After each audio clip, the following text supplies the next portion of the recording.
Hello friends, welcome to my video. চলে এসেছি আবার নতুন একটা ব্লগ নিয়ে। আজকের ভিডিওটা ফ্রাইডে নাইট নিয়ে। চলো আজকে কি রান্না করলাম সেটা আজকে দেখাবো। যদিও রান্না বান্নাতে অতটা পারদর্শী আমি নই, তাও দেখাচ্ছি কিছু একটা। আজকে বিকেল থেকে খুব মাটন খেতে ইচ্ছা করছিল, সেই জন্য সন্ধ্যে সন্ধ্যে চলে গেলাম মাটন আনতে। এত গরম পড়েছে, একটা আইসক্রিম না খেলে কি চলে?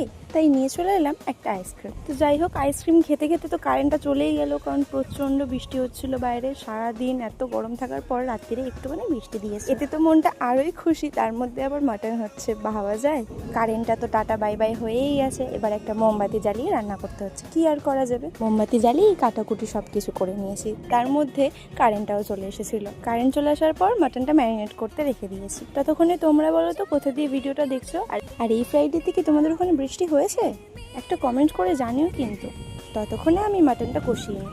আজকে বৃষ্টির রাত্রিরে মাটন কষা আর ভাত হলো, হেভি কম্বিনেশন না? ভিডিওটা কেমন লাগলো একটা কমেন্ট করে জানাবে, আর লাইক শেয়ার সাবস্ক্রাইব করতে ভুলবে না কিন্তু। দেখা হচ্ছে নেক্সট ভিডিওতে, ততক্ষণে বাই।